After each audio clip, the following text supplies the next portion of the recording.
इज़्ज़तमंदो कुरान करीम के रब्बुल आलमीन नबी करीम सल्लल्लाहु अलैहि वसल्लम त फरमाई स्ता नमख के ची सुमरा अंबिया किराम दुनिया तरागली अगी टूलू निकाऊ न कड़ी दी माँ सेवा द यौ सोई अंबिया किराम न नूर टूलू निकाऊ न कड़ी दी बाजी सुन्नत दा सीधा द यौ पैगंबर सुन्नत यो बाजी दिसी वी जागा द हर पैगंबर सुन्नत वी आगे की यौ अन निकाह निकाह छिदा दा द टूलू अंबिया किराम सुन्नत हर पैगंबर चिदे अगर निकाह कड़े दो इज़्दिवाजी जिंदगी चिदा अगई तेरा कड़े दा नबी करीम सल्लल्लाहु अलैहि वसल्लम फरमाई अद्दुनिया कुल्लुहा मताउन दा दुनिया चिदा दा टूल द ज्वन द तेरा वलु सामान दे का गाड़े दे का उजरा दा का देरा दा का पटे दे अद्दुनिया कुल्लुहा मताउन दा टूल द ज्वन द तेरवलु सामान दे व खैरु मताइद दुनिया अलमरअतु सालिहतु पदी टूल सामान की बेहतरीन सामान चिदे अलमरअतु सालिहतु अगनी कभी भी दा बस द दुनिया प सामान की द टूल न बेहतरीन सामान अगर गाड़े न दे अब बंगला न दा गाड़े श्ता बंगलश्ता जायदाद श्ता खादिमान श्ता खुच नीक बीबी निश्त नु द दुनिया मजबत उनवीनी बेहतरीन सामान द दुनिया चिदे अलमरअतु सालिहतु अगर नीक बीबी दा ज़का खुच मुंकम दुआ को मंगवायु रब्बना अतिना फिद दुनिया हसना व फिल आखिरति हसना वक़िना अज़ाबन नार अली रज़ी अल्लाह ताला अन्हु फरमाई हुई दे माना दादा चे आते ना फिद दुनिया हसना अल्लाह प दुनिया की सालिह बीबी रागी व फिल आखिरत हसना अल्लाह प आखिरत के रा लहूर रागी औ वक़िना अज़ाबन नार यह तर्जमा खुदा चे मुंग बच के द अज़ाब दऊर न द जहन्नम न खु अली रज़ी अल्लाह ताला अन्हु दे मानदा द चे अल्लाह मा बच के द जबवरी खजीना वक़िना अज़ाबन नार मरअई सालिहरा के अल्लाह द जबवरी खजीना में हिफाजत नसीब के अल्लाह द बदमिजाज और द बद किरदार खजीना में अल्लाह हिफाजत नसीब के वक़िना अज़ाबन नार द दुनिया प सामानुन की बेहतरीन सामान चिदे अलमरअतु सालिहतु अगर नीक बीबी द चिकल बंदत नीक बीबी मेलौश नेक बीबी सतवाई सड़े बसंग पे जनी चिदा नेक बीबी दा अहादीस मुबारकों की सलूर खबरी खुदले शिवी दी चिपक्कम अखज़ के दा सलूर खबरी वी अलमरअतु सालिहतु दा नीक बीबी दा अवल खबर दादा चिकल वर्त खावन नजर उकिन दे ब खुशालश बार बस्तड़े स्तोमाने यौ टक टुक शवे बई बार बस्तड़े स्तोमानी चिकुर तराशियों प बीबी नजर उलगिन दे बखुशालश बस दादनी की बीबी अवलनी सिफत थे और चिपा बार दमयो कुर तराशियों बीबी तो गुरी और तबीयत खराब शी अगर सुकून खलाड़ शी और खफगान राशि दा मरअई सालिहा न दा नीक बीबी न दा द्वेम सिफत दनी की बीबी दादे चे कल वर्त खावन खबर उकिन दा पि लब्बैक वाई खावन खबर उकी दा द खावन खबर उमनी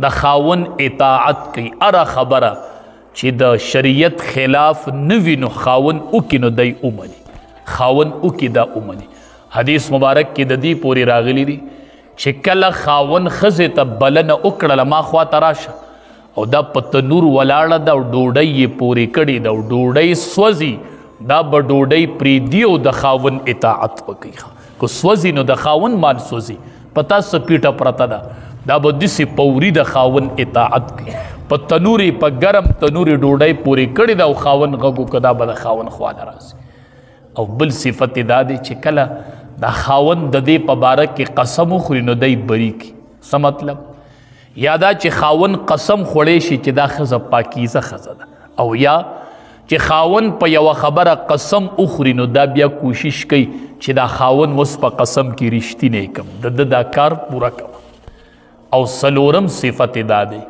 चे कल खावन द कूर उवत دا د کور دروازه بند کی او د خاوند د مال او د جان حفاظت شروع کی. باز چې خاوند میلاړ د خاوند د مال او د جان حفاظت شروع کی ورته نه راوځي ګرځي نه بیا چې خاوند کور کی نه او د خاوند معلوم بې ځای نه لګي د خاوند په نشوالي کې د خاوند د مال او د جان حفاظت کوي.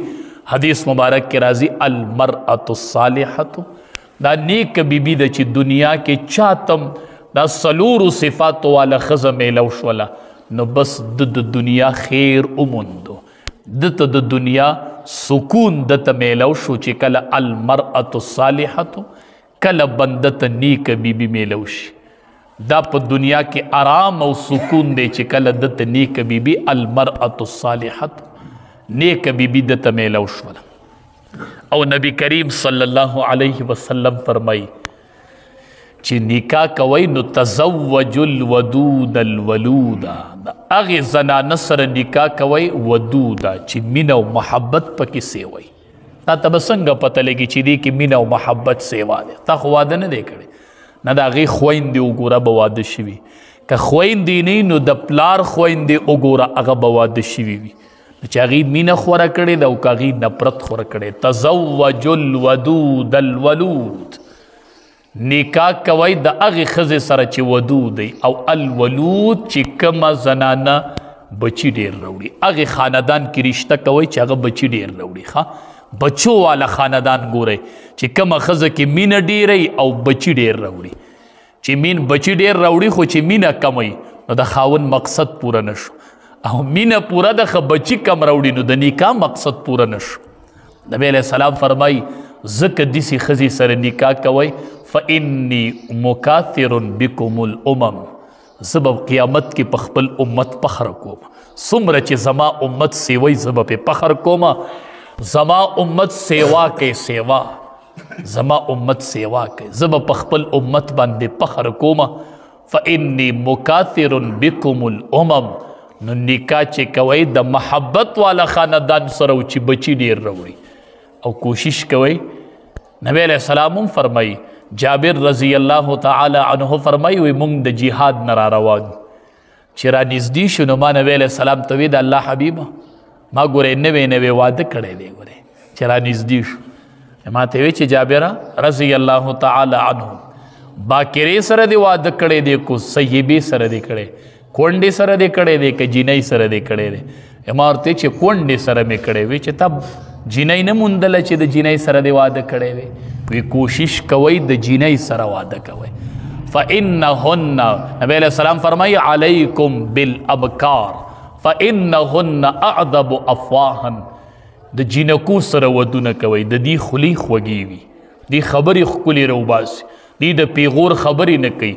وانتق ارواحا دی بچی ډېر راوړي رحمونه یې روغي د دواړو جهانو سردار فرمایي.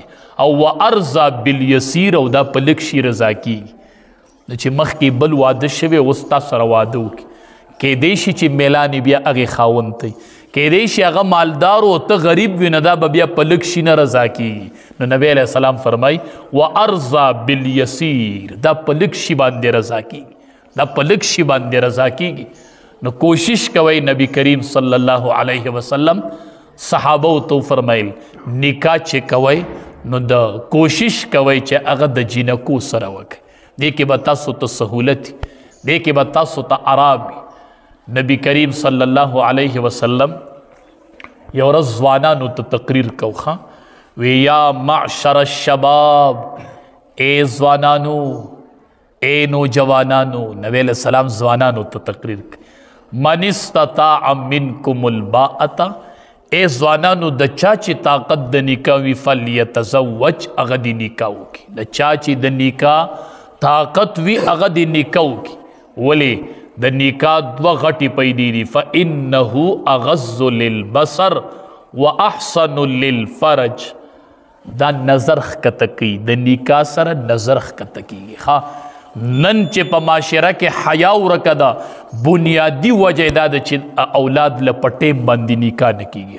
فإنه اغض للبصر د بچی نظر ښکته کول غواړي چې د نظر ښکته شوی دا په تبلیغ نه ښکته کېږي دا په علم نخ کته کیږي، دا په حج او په عمره نخ کته کیږي. فلیتزوج، نبی علیہ السلام فرمائی دی نکاو کی فإنه اغض للبصر، دا نکاح چې دا دخ کتو کون کی دا نظر دا، واحسن للفرج، او دا محفوظ کی شرمگاونه خز زناونه به ختم شي. که نکاح په ټیم شروع شولا په ګرانټۍ سره د معاشرې نه به زینه ورکه شي. ښه چې کله نکاحونه په ټیم کې، او دا یاد ساتئ چې کومه علاقه کې مهر سیوا شي هغې علاقه کې به زینا عام شي. مهرونه به نه سیوا کوي، بیا به د نکاح دروازه به بندیږي نه، چې د نکاح دروازه بندیږي نه بیا به زیناونه عام کیږي. او ومن لم یستطع، نبی علیہ السلام فرمائی د چا چې طاقت نه د نکاح طاقت د کم ځوانانو نه نو فعلیه بالصوم، په هغې روجې لازمي دي. بیا روجې نیسئ چې د چا د نکاح طاقت نه بس هغه روجو ته کار ووایي. فانه له وجاء، ځکه روجه چې ده دا د سړي شهوات مړه کوي. ښه دا قانون دی چې ګېډه مړه شي نو اندامونه وږي شي، او چې ګېډه وږي شي نو اندامونه ماړه شي. تاسو د روجه کې ښکالي د سړي په ډېر کار مار سمې نه راځي، لکه مزدوري م ډېره هغه شان نشي کولی څنګه چې په کوجه کې مړه وي سمې مې نه راځي، لاس خپو کې مې دم نشته. چې خېټه وږي شي نو اندامونه ماړه شي. فإنه له وجاء، چې د کومو ځوانانو د نکاح طاقت نه نو هغه د روجې نیسي، هغه د روجې شروع کړي. په دې سره به د ژوند ښکلی تېرېږي چې کله د نکاح طاقت نه. نبی کریم صلی الله علیه وسلم فرمای ان اعظم النکاح برکتا، په ټوله دنیا کې برکتی نکاح پیژنئ. په ټوله دنیا کې د برکت نه ډکه نکاح پیژنئ چې کومه نکاح برکتی ده. مونږ وایو چې یو 20 تولې پکې کالي، یو 3 ورځې پکې ډوډۍ ورکړي، یو 15 پکې میخې حلالېږي، او ټولې ضلې له پکې دعوت ورکړي. دا به د برکت نکاح که نه؟ نه، نبی علیہ السلام فرمای ان اعظم النکاح برکتا ایسره مؤونتا، چې څومره په یو نکاح کې مشقت او خرچه کمی نو دومره برکت سی وای. کالی کمی، سامان کمی، روټۍ مناسبی، هر سیز کمی نو دومره په نکاح کې برکت ډیری. او چې څومره دا اخوا دیخوا ورسره سیوا کیږي نو دومره د نکاح نه هغه برکت اوچتیږي، برکت اوچت شي. د دواړو جهادو سردار او فرمایل په ټوله دنیا کې ناکاره ډوډۍ پیژنئ، او په ټوله دنیا کې ناکاره کور پیژنئ. په ټوله دنیا کې په ټولو خوراکونو کې بدترین او ناکاره خوراک نبی علیہ السلام فرمایي دا هغه د واده روټۍ ده چې مالداران پکې روبلل شي او غریبانان پکې پرېښودی شي. لیدیم دي که نه؟ ناکري غریبانان صرف ګاډي شماري، مخکې کوي او وروستو کوي. په لینډ کې ولاړې وي دومره ګاډي راله، د محلې خلق وږې ناسي ګاډي شماري، او د علاقې نوابان او ملکانان را روان هغه ډوډۍ خوري او غریبانان دي ګرځي هغه د ګاډي شماري. دا په ټوله دنیا کې بدترین هغه د واده روټۍ ده، هغه ولیمه ده چې مالداران پکې روبلل شي او غریبانان پرېښودلی. او په ټوله دنیا کې بدترین کور پیژنئ؟ ناکاره کور، ناخوښه کور. دا هغه کور دی چې په هغې کې یتیم وي او د یتیم سره بدسلوکي شروع وي. په هغې کور کې یتیم پاتې کېږي او د یتیم سره بدسلوکي شروع وي. د نکاح ډېر اثرات دي، د نکاح ډېر برکات دي. په نکاح سره په معاشره کې محبت خورېږي، او په نکاح سره په معاشره کې پاکدامني راځي. پلارانو که د بچو موبایل و شیشې پاکول غواړئ، چې د بچي د موبایل شیشه مې پاکه شولې، د دې تصویران نه کتلې، د دې ډرامې نه کتلې، نو فلیتزوج، دله د نکاح کې فانه اغض للبصر، نظر به یې داسې ښکته شي، سترګې به یې ښکته شي او حیا به پکې پیدا شي. تاسو خبر نه د دواړو جهادو سردار فرمایي چې چا نکاح وکړو فقد استکمله، د نیم ایمان او نیم دین چې دی هغه کامل شو. په نیم دین باره کې د الله نه ویریږي او نیم دین چې دی هغه په نکاح سره برابرېږي. نکاح دومره ضروري شی دی. د نکاح نه بغیر د کمال ایمان او د کمال دین دعوه کول دا به اصلیږي. چې نکاح نه یو دی وایي زه کامل یم او زما دین کامل دی، نه، نیم خو په نکاح سره کاملیږي. نکاح ډیر ضروری امر دی. نن چې مور په معاشره کې مور د نکاح برکت دی چې نکاح شو نو د لور نه څه جوړه شي؟ مور جوړه شي. مور تې نه جوړه شي که نه دا خو د نکاح د وجې نه جوړېږي. د نکاح ډیر برکات دي او ډیر اثرات دي چې کله په ټیم باندې نکاح کېږي معاشره کې به حیا پرته وي، معاشره کې به پاک دامني. او نبی کریم صلی الله علیه وسلم صحابو ته فرمایل وی سپیرتوب چې دی دا په دریو څیزونو کې دی، فی المرأة والدار والفرس، په ښځه کې او په کور کې او په اس کې سورلی کې. په ښځه کې سپیرتوب، په کور کې او په سورلی کې. وی د ښځې سپیرتوب څه دی؟ نبی علیه صلات وسلام وفرمیل وی د ښځې سپیرتوب دا دی چې د دې مهر سیوی چې د دې مهر سیوی دا د دواړو جهانو سر ده. د ښځې سپیرتوب دا دی وی چې د دې مهر سیوی او دا بد زبانه د دې نه خاوند هر ټیم ستړی او سر ترې نه ټکوي. او د کور سپیرتوب دا دی چې ګاونډي بد عملی. دا د کور سپیرتوب دی چې ګاونډي بد عمله، چې کور ګورې که نه نو ړومبې د ګاونډي تپوس کوه. شیخ سادي بابا رحمت الله علیه کور کتو چې کور له ورغې نو د هغې کور خواته یو یهودي و، هغه ورته ډېر صفتونه شروع کړو، دا کور داسې دی او دا داسې دی او دا داسې دی او دا داسې دی. ښه ګاونډي څوک دی؟ وی زه. بس دی دا سپیرتوب یې پوره دی که نه چې ته به مې ګاونډي که نه. د کور سپیرتوب چې دی هغه د ګاونډي بد اخلاقه ګاونډي دی.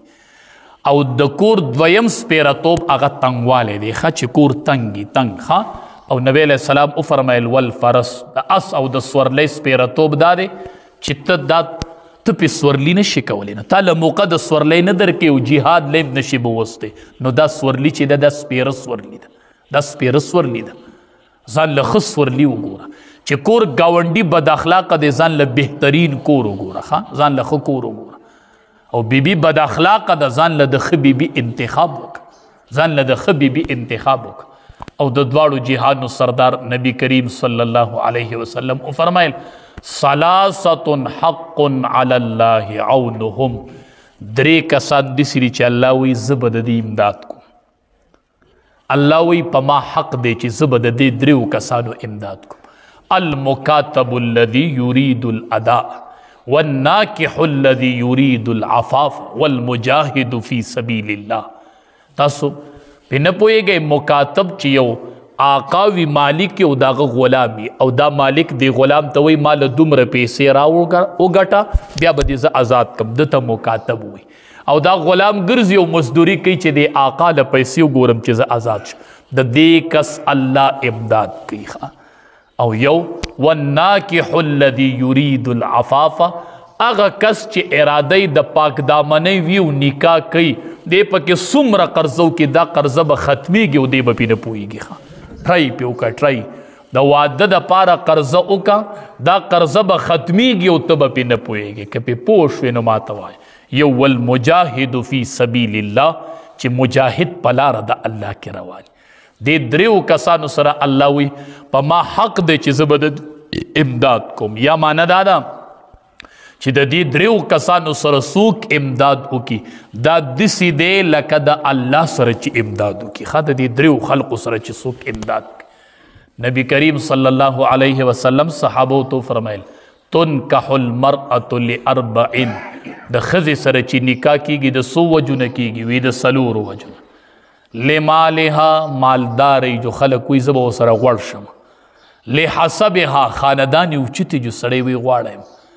او لجمالها، یا ښایستی، یا ولدینها، د دین د وجې نه. دا څلور، یا د مال د وجې نه، یا د خاندان د وجې نه، یا د حسن د وجې نه، یا د دین د وجې نه. صحابي ته نبی علیه السلام فرمایي لاس دې په خاورو کې ککړ شه، دین پکې غوره کړه. لاس دې په خاورو کې ککړ شه، چې نکاح کوي نو دینداری پکې ګوره، دینداری پکې ګوره. چې نکاح کوي هغې کې دینداری وګوره. یو طرف ته ښایسته ده خو بل طرف ته دینداره ده. یو طرف ته خاندان اوچت دی خو بل طرف ته دینداره ده. تربت یداکا، لاس دې په خاورو کې ککړ شه چې دینداری پکې غوره کو. چې کله نکاح کوي او رشته کوي نو دین پکې ګوره. د دې ډېر ښه ثمرات راوځي، اولاد کې نیکان پیدا کېږي. عمر فاروق رضی الله تعالی عنہ په لاره روان، مور او لور لګیا دي. مور لور ته وایي پيو کې اوبه ګډې کا. لور ورته وایي نه امیر المؤمنین اعلان کړی دی پيو کې اوبه نه ګډو. نو وی دلته خو امیر المؤمنین نشته دی. وی که امیر المؤمنین نشته خو رب شته دی. رب شته.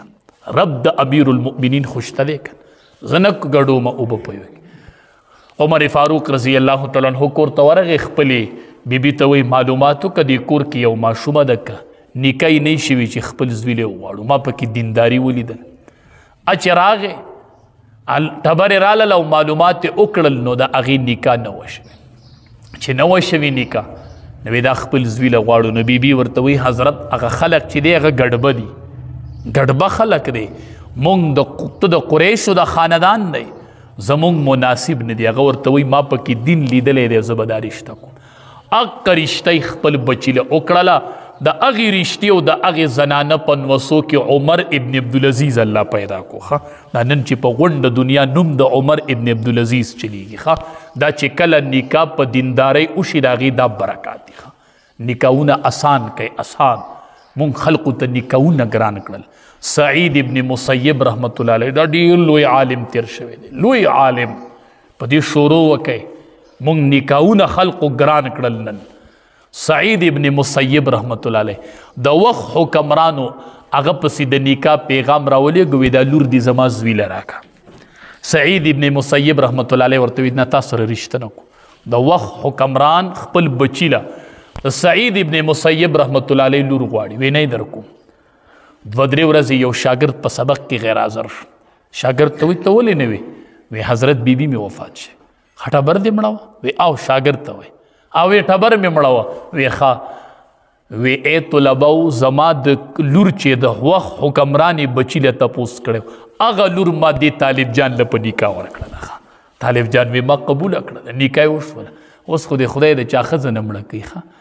مونږ په ښځه کې کونډه و جینۍ لیدلي دي خو اوس خو چې سړي له رشته کوي وایي کونډ دی که نه وایي دغه په سړو کې خو کونډ نه وي مړه. اوس د سړو تپوس هم کوي وایي کونډ دی که نه لکه په سړو کې کونډ کم ځای. نو دا هم اوس یو عیب دی چې د ده ټبر مړه ده. چې د چا ټبر مړه شوله نو ده له زر واده کوه. دا د غمزده د زړه تسلي اغوستل دي. رشته ده د یو غمزده د غمزده د زړه تسلیم د هغه ته تکلیف دی بچي دي ورته مشکلاتو کې اخته کېږي. بس د لور نکاح یې ورسره وکړه. څو ورځې پس وی ور مې وټکېدو هغه طالب جان وی مې څوک وی چې سعید ابن مسیب یم. وی چې روته ووتلم استاز مې په دروازه کې ولاړو. وی لوري د مټ نه نیولې وه ما ته وایي دا ستا امانت دی دا مې تا ته حواله کړله. دا ستا امانت دی دا مې نکاح دی ته وایي. نبی علیه السلام فرمایي ان اعظم النکاح برکتن ایسره مؤونتن چې څومره په نکاح کې مشقت کمی نو دومره به نکاح کې برکت ډېري. برکت او په نکاح به اخرنۍ فیصلې کېږي. بیبي عایشه رضی الله تعالی عنها او بیبي فاطمه رضی الله تعالی عنها دواړه ناست. بیبي عایشه رضی الله تعالی عنها ته بیبي فاطمه رضی الله تعالی عنها ورته وایي ستا نه غوره یم. وی ولې رانه غوره یې؟ وی ته د ابوبکر صدیق رضی الله تعالی عنه لور یې او زه د امام الانبیا لور یم. زما پلار خو د انبیاو امام. بیبي عایشه رضی الله تعالی عنها ورته وایي تا نه زه غوره یم. وی ولې؟ وی ځکه چې خلق جنت ته ځي که نه بیبي فاطمې رضی الله تعالی. ټیک ده چې ته د نبی علیه السلام لوري خو ته په نکاح کې د علي رضی الله تعالی عنه وي. نو چې ته علي رضی الله تعالی عنه جنت ته ځي نو ته به د علي سره جنت ته ځي. د هغه په نکاح کې وي او زه به ستا د بابا جان سره جنت ته ځم ځکه چې زه ستا د بابا په نکاح کې وم. نکاح بنیادي څیز دی. ښځه به د خاوند سره جنت ته ځي. د پلار سره به جنت ته نه ځي. د مور سره به جنت ته نه ځي. دا به د خاوند سره جنت ته ځي. دومره ښکلی دور و د نکاح ډېر اسان دور و. ای مالدارانو دا نکاحونه خلقو ته مه ګرانوئ. دا نکاحونه خلقو ته مه ګرانوئ. عثمان رضی الله تعالی عنه په نکاح کې د نبی علیه السلام لور وه. نو هغه وفات شوه. چې وفات شو نو عمر فاروق رضی الله تعالی عنه راغی. عثمان رضی الله تعالی عنه ته وایي زما لور ده حفصه نومې دی رضی الله تعالی. هغه تا ته په نکاح در کوم. ستا ټبر وفات شله بس تا له په نکاح در کوم. ما خو تاسو ته وي اوس دې خدای د چا ټبر نه مړه کوي. بیا دې ګرځي نو بیا دې ګرځي په نکاح پسې دې بیا ګرځي. عثمان رضی الله تعالی عنه ته وایي زه تا له خپله لور په نکاح در کوم. هغه وایي زه پکې یو ورځ دوه سوچ وکړم. یو څو ورځې تېرې شوې ده ته یې جواب ورنه کړو. نو دې راغې نبی علیه السلام ته ګیله وکړه د عمر فاروق رضی الله وی ګوره ما ورته وی تاله لور در کومه او هغه بیا ما ته او نه ونه کړل نو ګیله مې دړه کې ښه ګوره نبی علیه السلام څومره ښکلی جواب ورکوي وی عمره رضی الله تعالی عنه ته مه خفه کېږه ښه تا لور ته به الله د عثمان رضی الله تعالی عنه نه غوره بنده ورکوي او د هغه لور ته به ستا لور ته به د هغه نه غوره بنده ورکوي او هغه ته به ستا د لور نه الله غوره ورکوي وی حیران وم چې زما لور ته به د عثمان رضی الله تعالی عنه نه غوره څنګه میلاوي وی چې لږې ورځ وشي نو نبی علیه السلام خپله بله لور عثمان رضی الله تعالی عنه ته په نکاح مې چې زما د لور نه خو زما عثمان رضی الله تعالی عنه ته خو زما د لور نه غوره میلاو شو د نبی علیه السلام لور میلاو شوه خو زما لور ته به د ده نه غوره څنګه میلاویږي خو عثمان رضی الله تعالی عنه خو داسې صحابي دی چې په لاره روا دي اسمان کې ملایک حیا کوي اسمان کې ملایک حیا وی چې ښه ورځې تېرې شوي نبی علیه السلام د نکاح پیغام راولېږو چې تا چې کومه لور ویلې وه هغه لور دې ما ته په نکاح راکړه ښه وی زه حیران شوم چې زما لور ته د عثمان نه غوره میلاو شو ښه لور مې الله د مؤمنانو مور کړله نو نکاحونه په ټیم باندې او په وخت باندې پلارانو دا خبره واورئ چې د چا د واده طاقت کیږي او دې بچي له واده نه کوي بچی په واده قادر دی په نفقه د بیبي په حقوق او پلار سرم طاقت شته او دې واده نه کوي دې بچي نه چې څومره ګناهونه کیږي دا زبرګ پلار یې په دې ګناهونو کې شریک دی ښه ټیک ته زه تا منم چې ته تهجد کوي ته منم چې ته عبادت کوي خو بچی د ډرامي او فلمونه ګوري د نکاح د نشوالي د وجې نه ته ورسره بزرگ پلاری او دیندار پلاری خود دی بچی سره گناهونو کې شریکی نو د نکاح سره پاک دامنی راځي حیا راځي الله دې ټول بی نکاح کړو لره صالحان او نیکان رشتې دی الله نصیب کی الله دې ټول له د جوړې پیدا کی بس الله دې ټول له د جوړې پیدا کی او چې د چا نکاحونه شوي دي الله دې پکې خیر او برکت ورواچي او چا چې کویدنې کړي نه خدای دا غلط رسم ختم کی چې کویدنو کې بیا د واده ته دې خو لا کال نه دی شوی ښه دا به بیا صبر واو دا خو د کویدن اوس 2 کاله وشو ښه دا خو اوس 3 کاله وشو ښه نو خو چې نکاح وشوه خو خبره ختمه ده که نه ښه خدای دې هغه رسمونه زمونږ ختم کړي چې کوم د شریعت خلاف دي خدای دې مونږ ټول د نبي کریم صلی الله علیه وسلم په سنت